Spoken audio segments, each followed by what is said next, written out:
Hey guys, welcome back into Legacy. So tonight we're going to go ahead and hit up our next part of exploring Gaia. We're going to talk about Anima character creation. Character creation in this game is a little complicated.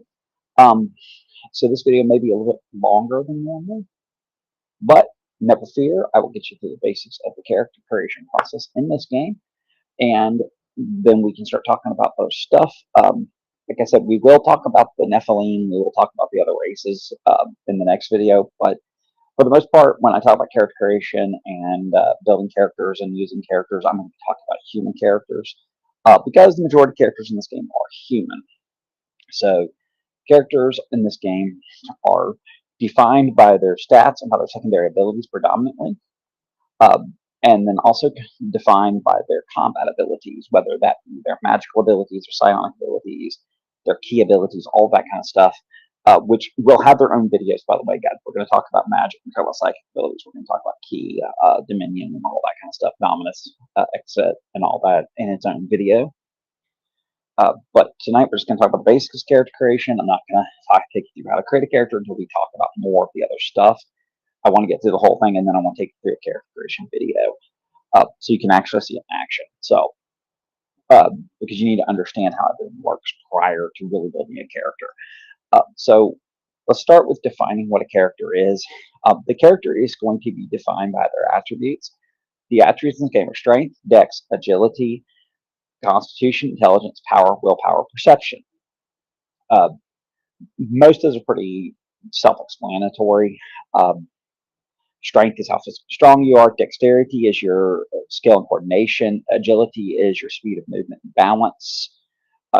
Constitution is your stamina, vitality. Intelligence is reasoning, learning, and memory. Power is the state of mind and spiritual power. Willpower is the mental strength. And perception is the acuity of your senses. There you go.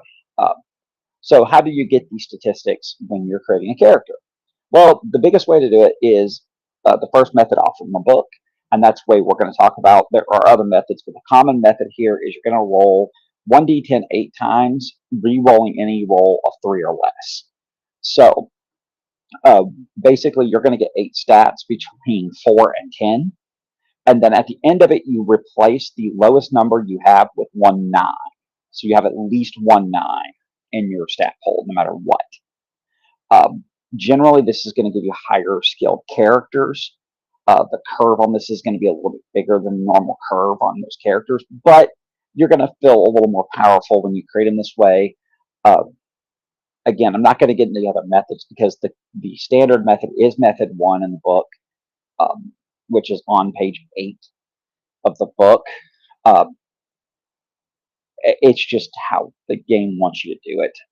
The next thing we're going to talk about real quick is, of course, going to be just like D&D. This game uses modifiers that are going to go into things like combat and skills, your secondary abilities, which are your characteristic modifiers. So this little table here gives you characteristic modifiers. A 1, of course, is terrible. A 20 is only attainable if you have inhumanity, Zen and inhumanity, which is very difficult to get, by the way. That we'll get into more when we talk about the dominion of key. But you can go past 10 as a human, although 10 is the normal human maximum.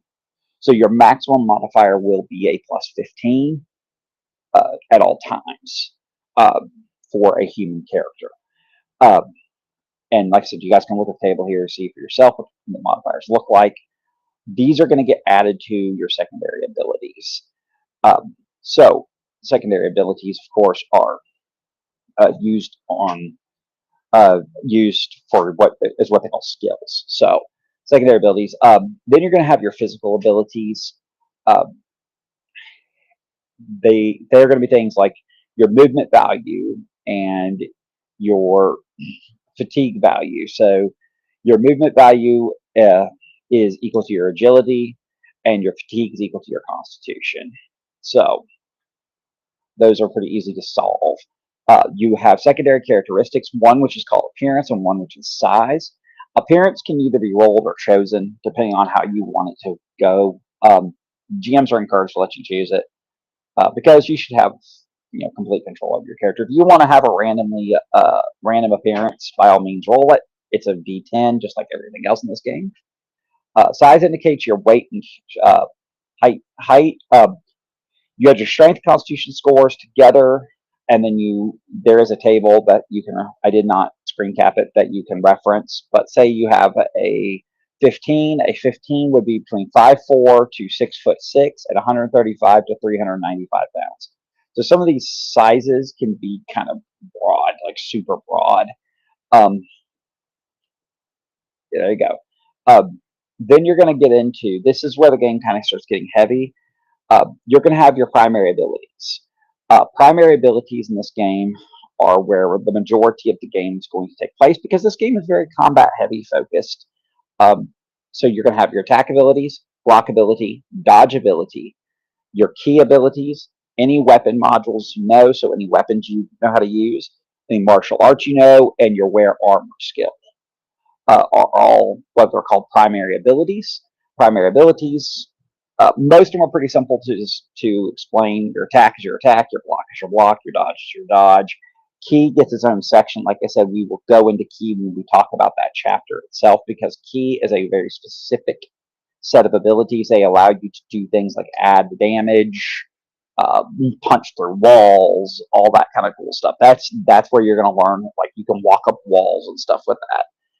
Weapon modules will be explained a little bit later. Again, some of the stuff is going to be described in its own chapters and its own videos. Weapon modules, you can either learn single weapons, or you can invest, what we're going to talk about here in a minute, which is development points. You can invest development points into learning categories of weapons, and you can learn martial arts. Again, we'll talk more about that when we talk about the modules chapter and the idea of weapon modules. Right now, just know that you can do that. You can purchase that, because this video is just about character creation basics. I'm not going to take you through the intricate details. Once we go to the video where we actually create a character, we get more into some of that stuff. Wearing the wear armor skill is going to actually affect your ability to wear particular types of armor. Armors do have wear armor scores that have the minimums of.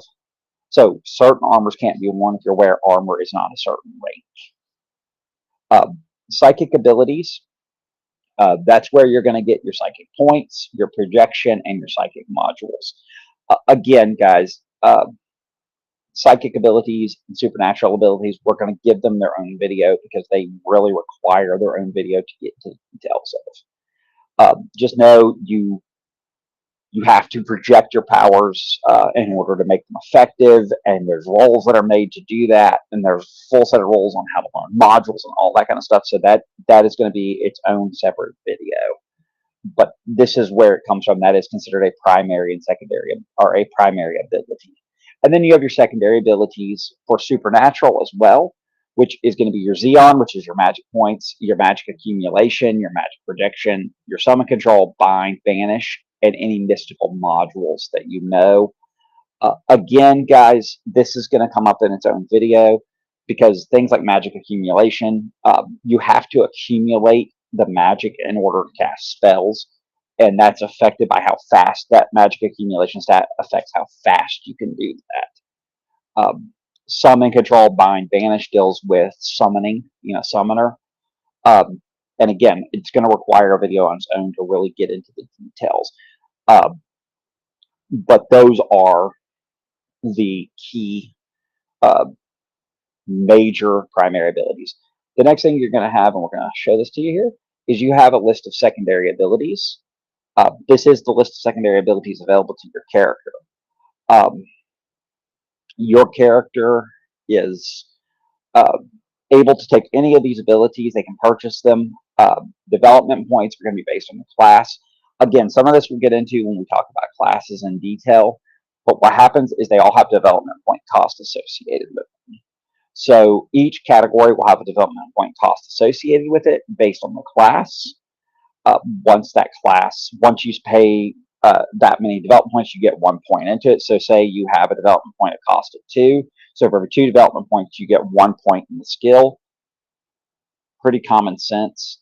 And we haven't gotten into spending development points yet, guys. But just know this is the list of secondary skills that are available to you when you are creating your character for Anima. It's a pretty detailed list, pretty long list. Okay, and then the next thing you're going to do, secondary abilities. So once you have all of that done, your secondary abilities chosen, or you understand what secondary abilities are, and they have their own chapter, guys. We can get more into secondary abilities when we talk a little more about them in their own video as well. The next thing you're going to do is you're going to have your archetypes and classes. So characters in this game do have it is a class-based system that uses development points, but classes in this game also have archetypes. So you'll notice also that several of them will fall under different archetypes. They are called dual classes or dual or archetypes.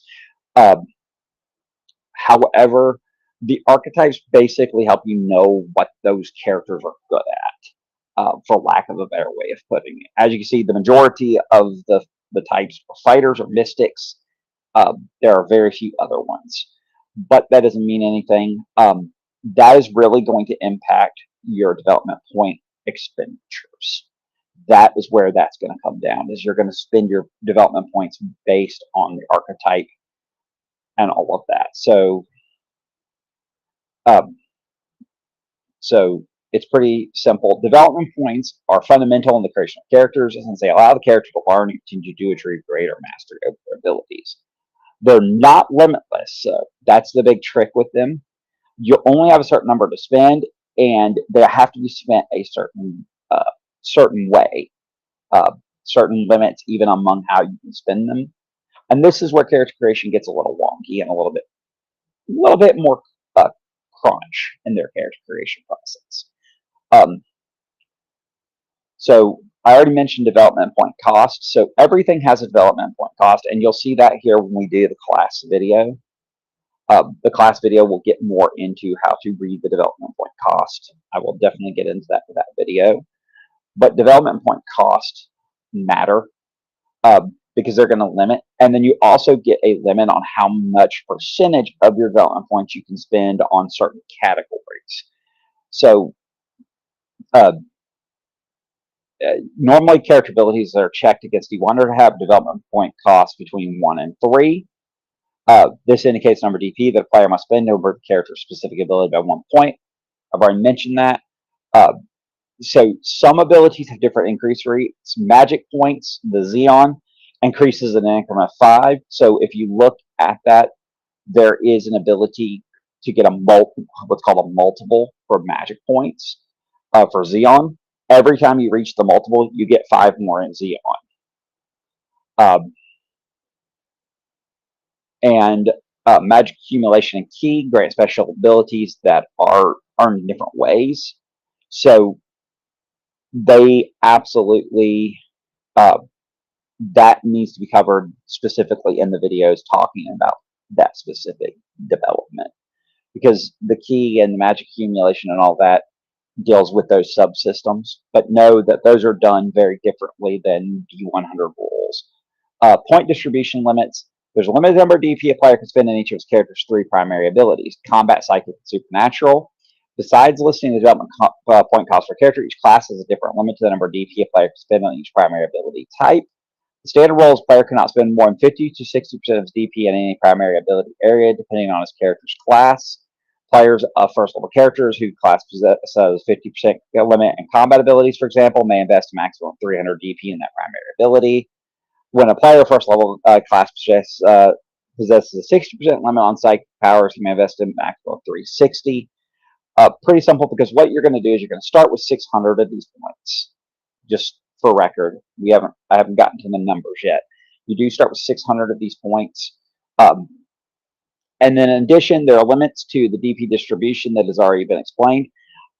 In addition to the generic, to those limits based on class, there's a generic limit or general limitation for each of the offensive and defensive abilities. A character can never spend more than half of his DP total on attack and defense abilities. So attack, block, and dodge together cannot add up to more than 300 DP spent, no matter what. It's not possible to have a difference greater than 50 between your base attack and defense scores either. So if you have a 90 in attack, you can't have more than 140 in block or dodge. Either one. Pretty simplistic.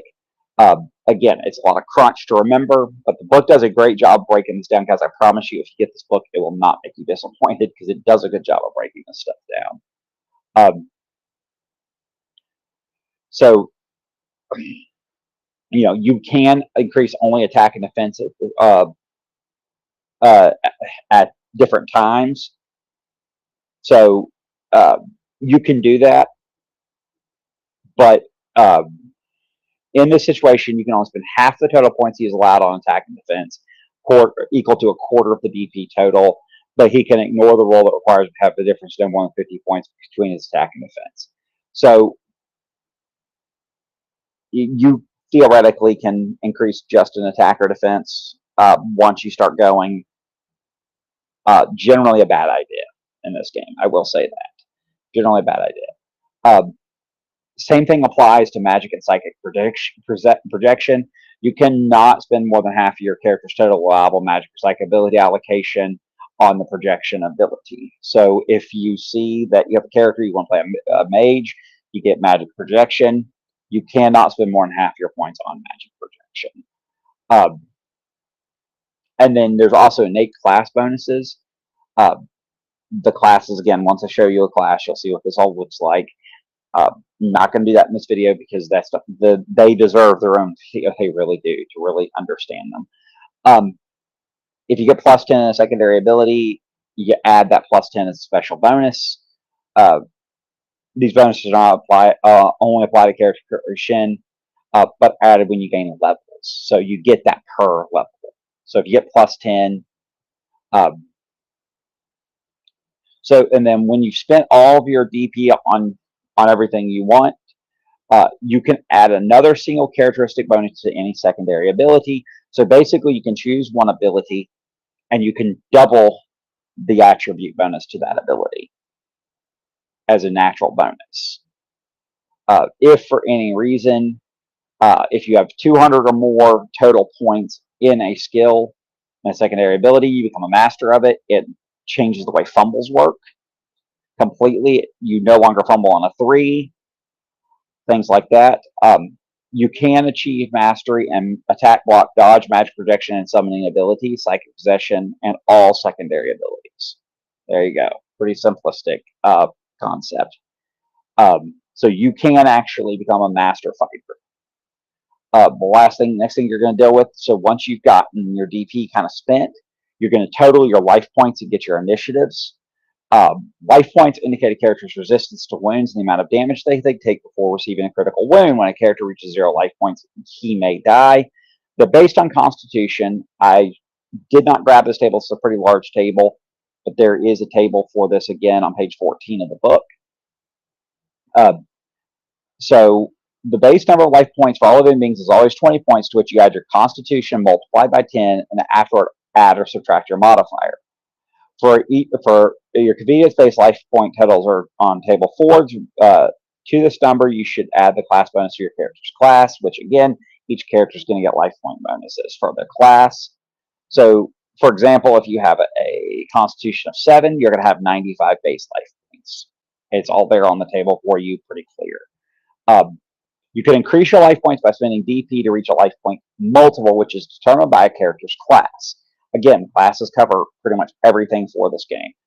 The increase is a special ability. Each time a player spends enough DP to reach a multiple, he can increase his character's total life points by a number equal to that character's Constitution score. So it is possible to get beyond your life point total by spending DP, starting base life points by spending DP. And then you're going to get into, you get your presence and you have resistances, which are like saving throws. Presence, it starts at 30 at first level. It goes up by 5 for each additional level you gain. It's the sum of the existential aspects of the character, physical and spiritual. A character has an almost unlimited potential to develop his abilities. The more developed, the greater the presence he has. Presence comes into play for your resistances. It actually affects your resistances. So in Anima, there's 5 types of resistance, each one protecting a character against a different type of negative effect. They're calculated by a character's presence, the applicable characteristic modifier detailed below. the 5 types of resistances, you have disease, magic, physical, venom, and psychic resistance. Pretty simplistic. And they're going to be based on different stats, of course. So disease resistance and venom and physical resistance is all constitution. Willpower controls psychic resistance, and power is magical resistance. So there you go. Way you check that is pretty simple. You roll a d100, add your resistance against it to the d100, trying to beat a difficulty. It's pretty simple. The next step you're going to take character creation is you're going to get what's called creation points. You get 3 creation points, and you can take up to 3 negative points as well, for a total of 6 creation points by taking disadvantages. They are basically the advantage disadvantage of the system. They can do all kinds of things. You can add points to characteristics. You can have artifacts, be ambidextrous, gain magical abilities, gain additional skill points, development points, be quick reflex. All that kind of stuff is covered by this. There's a whole list of these in here, guys. I'm not going to go through all of them. Disadvantages, same thing. You could have atrophy limbs. You can have bad luck. You can be physically weak, susceptible to magic. You can require gestures when you cast. All that kind of stuff. So the final details of this basically is with character creation. You're going to spend 600 DP. You'll want to take between either 300 and 360 points to develop your combat or magical abilities, depending on whether you're playing a caster or not. You're going to develop those abilities as primary abilities. You're then going to develop your secondary abilities using the remaining development points, including things like life point multipliers, magic accumulation, all of that kind of stuff will then be developed. Once you're done spending the DP, you add all your innate bonuses, you give yourself your natural bonus, you calculate your life points and initiative, and I forgot to talk about initiative. Initiative is, sorry, I gotta get back a little bit here. The base initiative of your character is always 20.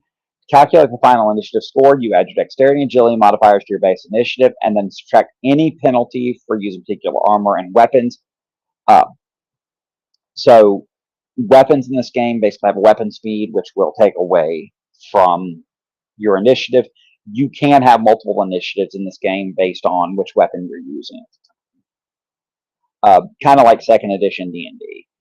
And then last thing you want to do is calculate your resistance, guys. It's a fairly simple process. The last part of this course, guys, is going to be talking a little bit here about advancing in level. This is a level-based game as well. As you can see on the table, you go up in level. You gain a bunch of new abilities. So from first to second level, you gain 100 DP per level. Every even level, you will gain a new characteristic point, and your base presence will go up by 5, which will adjust your resistances and all of that. There's a little bit of bookkeeping to be done. There are some limits to combat class bonuses. So if you get something like +5 to your offensive defensive abilities for being a fighter, you can only add that up to a total of +50. So for 10 levels, you'll get it. And then it stops growing. The limit just applies. Period. You can never have more than +50 from a class combat bonus from a class. You do not have to spend all your development points when you level either. So that's a good thing. So like if you can't spend all 100, save some. You can save them for later. Nothing stops you from doing that. Again, characteristics increase. Generally speaking, you can increase beyond 10, but generally speaking, unless you have certain abilities, you're not really allowed to do that. There are, again, I'll get into it when I get in the key section. There is a key ability called Zen, and there's a key ability called Inhumanity that allow you to basically have unlimited stats. And you can also change classes in this game as you go along. Say you don't like the class you are, you can change classes. You have to spend DP to make the change. Uh, I'm not going to get into the full details on that because that's something that's a little awkward for the system. But you work hard and modify approach life, which requires time and training. The player must declare that he wants to change class level 2 levels before they actually change. So a second level character would announce that he wants to change class in order at 4th level.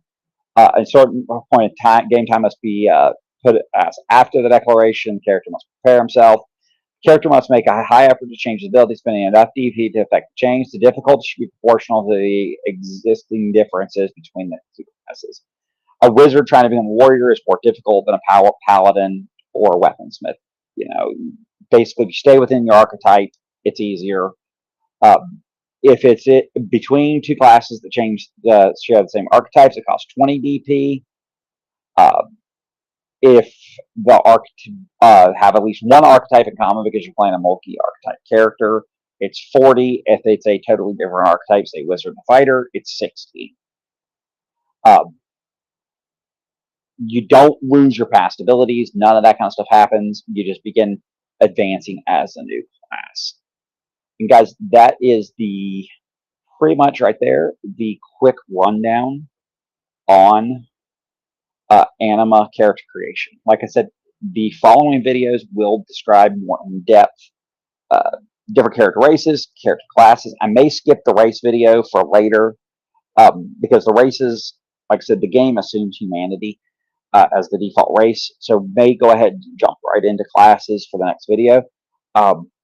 Classes, all that stuff, these things are all going to get their own video, guys, because they deserve their own video in order for you to really grasp how this game works. I know that there's some things that seem a little wonky when I'm talking about them, like magic accumulation. Please hold on with me and stay with this video series because I promise you I'm going to do a video on supernatural abilities and how magic accumulation and all that works. And you guys will understand it. And then, like I said, at the end of all this, I will sit down and we will do a live character creation video. You will see how a character is actually created, how to develop a character for Anima.